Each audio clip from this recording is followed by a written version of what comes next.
Hola, bienvenidos a la solución del problema 614 del libro Diseño en Ingeniería Mecánica de Shigley, y el problema dice así. Una barra rectangular se corta de una plancha de acero IC 1020 estirada en frío. La barra mide 2.5 pulgadas de ancho y 3 octavos de pulgada de espesor y tiene un agujero de 0.5 pulgadas de diámetro taladrado en el centro, como se muestra en la tabla A15.1. Esta es una tabla de referencia del libro que nos va a ayudar a calcular un factor de concentración de esfuerzos teóricos que se la voy a mostrar en este momento. El problema continúa. La barra se somete de forma concéntrica a fatiga de jalar y empujar fuerzas axiales. Un poquito la traducción acá, ¿no? Es decir, tenemos a la barra rectangular. Sería algo así como que si lo dibujase en 3D, sería algo así, más o menos así. Y esto que está aquí es 3 octavos de pulgadas, ¿sí? Tenemos dos fuerzas axiales o la fuerza axial así, de esta manera, que lo que vamos a hacer es jalar y empujar a esta barra rectangular. Sí, estas barras están uniformemente distribuidas en todo lo ancho. Perfecto.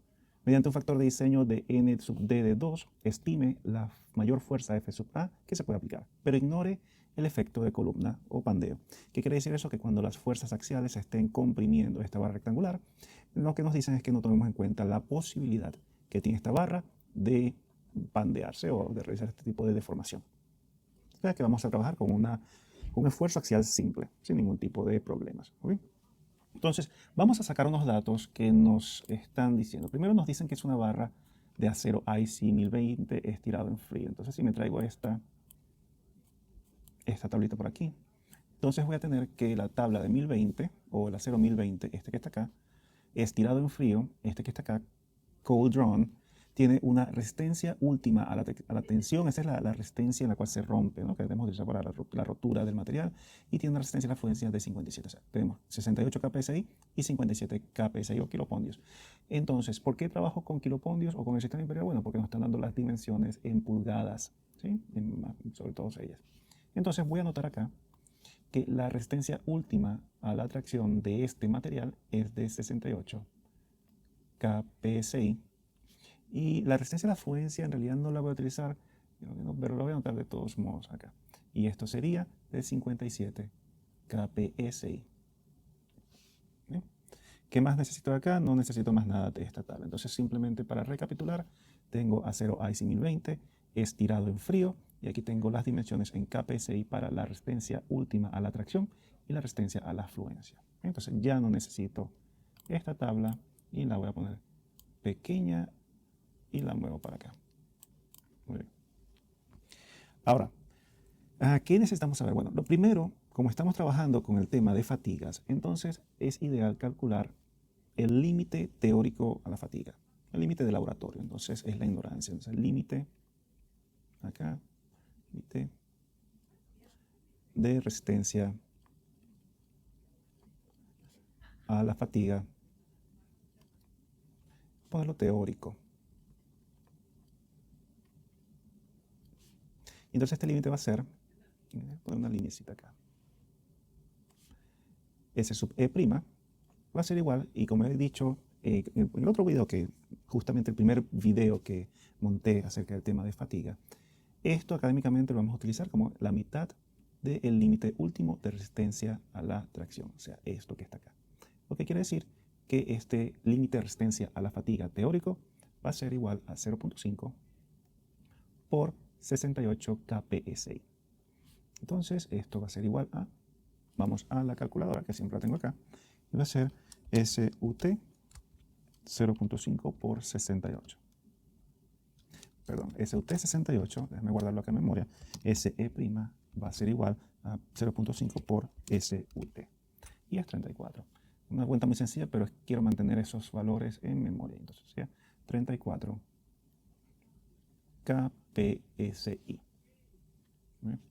Ahora, no nos están diciendo explícitamente, pero sabemos que debemos transformar este límite de resistencia a la fatiga teórico en uno corregido, o efectivo, si quieren llamarlo así, utilizando los factores de corrección del límite de resistencia a la fatiga, o los factores de Marin, o Marin, no sé cómo pronunciarlo en este caso. Vamos a traducir ese apellido inglés, creo que es en la pronunciación española, o sea, vamos a llamarlo Marin.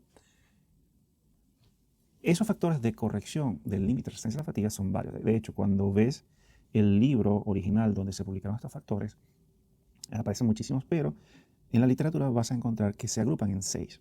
De esos 6, entonces tú tienes que empezar a preguntarte cuáles de ellos aplican a tu problema. En este caso, tenemos un material y nos dicen de qué tipo es la construcción del material. Luego tenemos el tamaño del material y también tenemos la forma en cómo está cargado el material. Entonces aquí van a existir, o vamos a ser capaces de aplicar, 3 de estos factores de corrección. El primer factor de corrección va a ser el factor de acabado superficial. Voy a escribir acá factor de acabado superficial.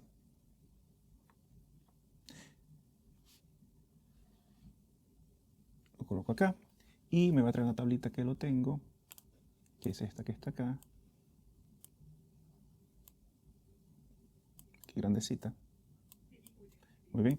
¿Y qué nos dice eso? Bueno, que para materiales, acero en este caso, maquinados o laminados en frío, entonces el acabado superficial se va a determinar utilizando 2 factores. El factor A, si estamos trabajando con KPSI, que es este que está acá, y el factor B, que es este que está acá.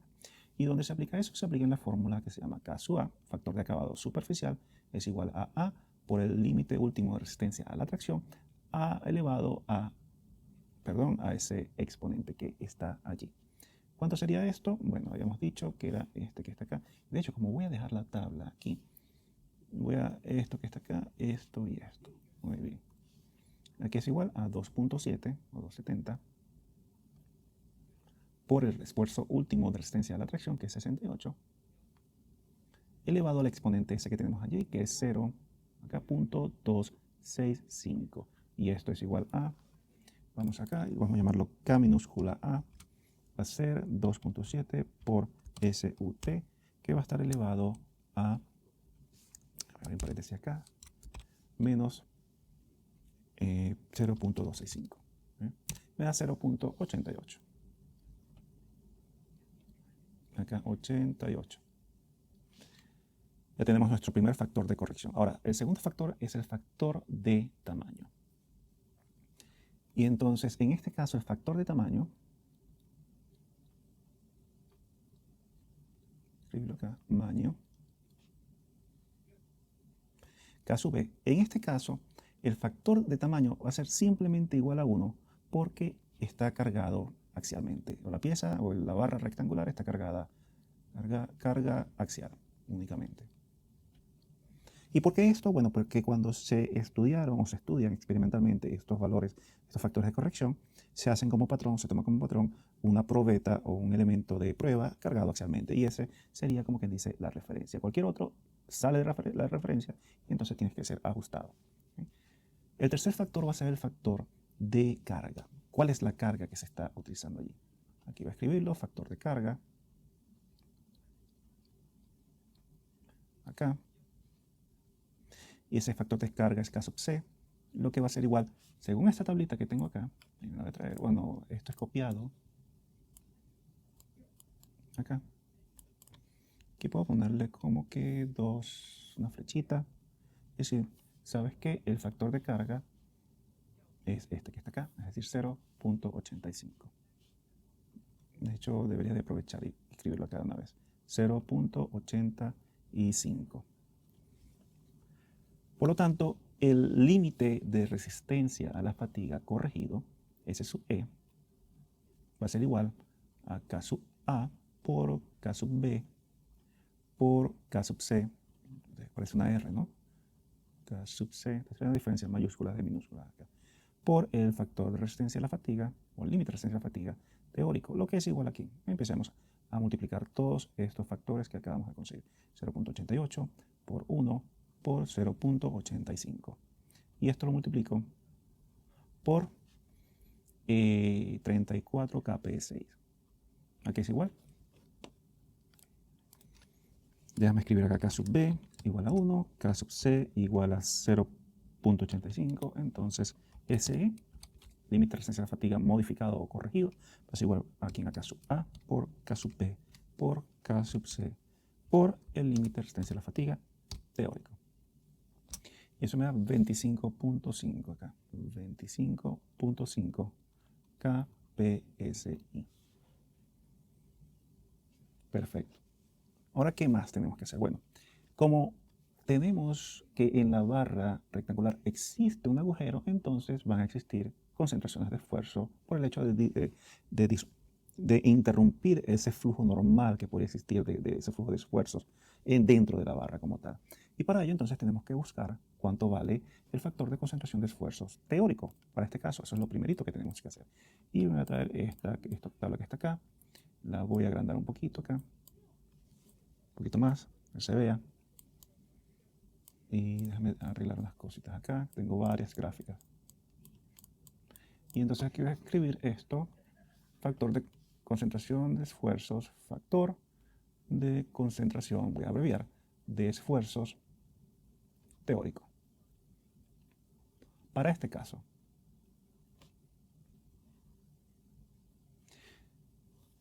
dense cuenta que tenemos una misma barrita rectangular de dimensiones W y de diámetro de agujero D con dos fuerzas axiales aplicadas a ella. Entonces, ¿cómo hacemos? Bueno, tenemos la regla, pero antes de la regla primero déjame calcular un factor. Sé que me piden cuánto vale D sobre W, es decir, cuánto es la relación entre el diámetro del agujero y el ancho de la barra rectangular.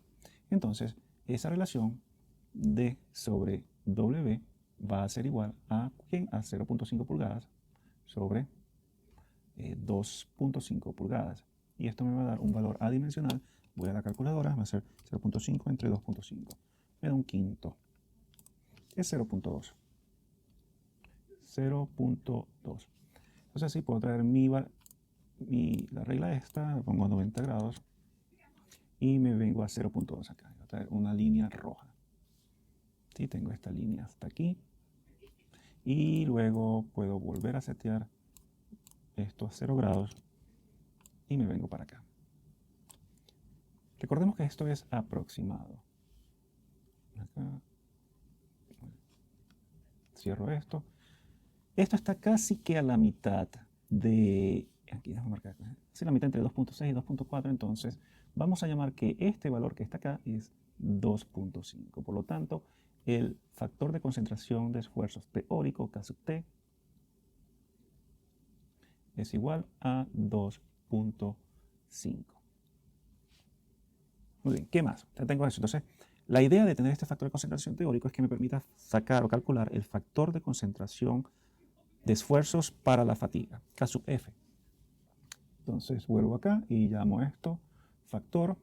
Mira, me estoy dando cuenta cómo escribo las cosas acá, ¿no? Factor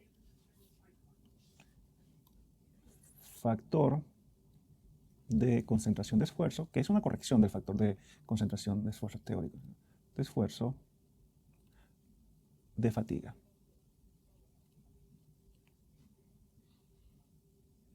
Para ello tenemos que utilizar la sensibilidad a ventalla. Y aquí se presenta un caso bien interesante. Y el caso es que si traigo la tabla del libro, creo que es esta que está acá, ¿sí? Nos vamos a dar cuenta de que la sensibilidad a la muestra está basada en función de radios de la muesca hasta 0.16 pulgadas. En nuestro caso, el radio de la muesca acá es de 0.5 pulgadas. Entonces, ¿qué hacer aquí? Bueno, hay dos opciones. La primera es que si seguimos lo que dice Chicli, de hecho, debí haber copiado esto al ladito de esta tabla, Chicli recomienda que cuando los valores del radio de la muesca son mayores a 0.16 pulgadas, se tome este valor de aquí. Es decir, este mismo valor se tome de aquí en adelante, o sea, 0.16, 0.17, 0.18, entonces se tomen simplemente estos que están acá, ¿sí? Esa es una opción y que la recomienda Chicli directamente, entonces sencillamente podrías tomarlo. La otra opción que se presenta es que voy a traer este otro gráfico que es sacado del libro Peterson, que es, tengo que mantenerlo en grande, Factores de concentración de esfuerzo. Es un libro espectacular para ver los temas de los factores de concentración de esfuerzo. Dense cuenta que acá los valores siguen desde 0 hasta 0.40 pulgadas en lo que es el radio de la muesca, ¿sí? Y entonces lo que interesa aquí es ver cuál es la tendencia que sigue la línea de sensibilidad de la muesca. Sensibilidad de la muesca. Esta que está acá. Entonces, como es algo creciente, la opción que podemos hacer es extrapolar utilizando las fórmulas que tenemos para buscar el valor de la sensibilidad de la muesca cuando el radio de la muesca es 0.25. Entonces lo que voy a hacer acá es reducir esto de tamaño, ya verificando eso, lo pongo para acá, y este que está acá lo vuelvo a reducir de tamaño para que no estorbe, y lo pongo aquí. ¿Cuál sería esa fórmula para calcular la sensibilidad a la muesca? Entonces, vengo para acá, y esa fórmula va a estar basada en la ecuación de Neuberg, y es algo así que es Q. Lo primero vamos a poner la fórmula normal. O sea, el factor de concentración de esfuerzo de fatiga va a tener esta forma, que va a ser igual a 1 más la sensibilidad de la muestra, que es Q, se puede escribir G acá, Q, por el factor de concentración de esfuerzo teórico, menos 1. Tenemos a este amigo que está acá, pero nos falta calcular esto. ¿Cuánto vale la sensibilidad de la muesca? Bueno, es una ecuación que también se utilizó, bueno, muy conocida, que es 1 sobre 1 más la constante de Neuberg, esta que está acá, sobre el radio de muesca acá. Muy bien. Entonces, habría que calcular esto, y para hacerlo yo me tomé la libertad de preparar un archivo de Excel, este que está acá, donde grafiqué con un esfuerzo último de tracción del material de 68 kilopondios o kPSI, cuál es el que estamos utilizando. Aquí lo que tengo explica un poquito lo que está pasando acá. Aquí tenemos los valores del radio de la muesca que van desde 0 hasta 0,36 pulgadas. Este es el valor calculado de la sensibilidad a la muestra, y si ven acá arriba tiene la ecuación esa que acabo de colocar allá, ¿sí? Y aquí tengo la ecuación de la constante de Neuberg, que es una ecuación que compartí en un video anterior. También aparece en el checklist, así que no hay problemas. Entonces con esto lo que hice fue calcular la sensibilidad de la muestra para todos estos valores y proporcionar esta gráfica que está acá. ¿Sí? Dense cuenta cómo sigue la gráfica de manera creciente. Es decir, y aquí marqué dos valores. Este 0.16 es el valor que recomienda Chicli que utilicemos cuando no tienes datos o cuando el radio de muesca es mayor a 0.16. Es decir, le pone un tope y dice no utilices más de este valor, ¿sí? Pero utilizando la ecuación que tenemos, podemos decir que bueno, para 0.25 pulgadas, entonces la sensibilidad a la muesca es de 0.8361, que es esto que está acá. Más o menos si lo logran ver, ahí está chiquitito, pero bueno, logran ver allí. Y este que está acá es lo que es, creo que también lo presenté, es la gráfica tomada del libro. De hecho, esta es la gráfica tomada de Chicli. Y aquí es donde Chicli dice, en esta parte que está acá, que para radios de muesca más grandes, use los valores de Q correspondientes a la ordenada R igual a 0.16 pulgadas. Es decir, que tomes estos valores como máximos, ¿sí? Pero aquí, miren qué importante es esto. Lo interesante es que en la información, en la literatura, lo que hace es que estos valores tienden a 1, asintóticamente, o sea, no lo van a tocar, pero tienden a 1. Entonces nuestro valor de sensibilidad a la muesca está calculado y es 0.8361. Entonces volvamos a el ejercicio. Entonces tengo estos valores, tengo el Q, entonces ya lo que tengo que calcular acá es directamente el caso F, factor de concentración de esfuerzo de fatiga, es igual a 1 más, habíamos dicho que eso era 0.836, entre paréntesis acá, factor teórico de concentración de esfuerzo, factor de concentración de esfuerzo teórico, que es 2.5 menos 1. Y esto me da, vamos a la calculadora, tengo caso F en mayúscula, que va a ser igual a 1 más 0.836 por, abro paréntesis, el factor de concentración de esfuerzos teórico, que es 2.5 menos 1. ¿Cuánto me da esto? 2.254. Vamos a ponerle 2.25. 2.25. ¿Sí? Y aquí es donde viene la parte interesante, y como yo creo que ya no voy a necesitar esto que está acá, ni esta, ni esta, ni esta que está acá, y aquí dejo simplemente lo que es la ecuación, la constante de Neuberg, que no la utilicé o no se las mostré, porque la había mostrado en un video pasado, pero está en el libro de Chicli directamente. Entonces no voy a utilizar esto. Entonces lo que me puedo venir es para acá y decir, bueno, yo sé que cuando estamos hablando de esfuerzos normales debido a cargas axiales, lo voy a escribir acá, esfuerzo axial, esfuerzo normal, esfuerzo normal debido a la carga axial,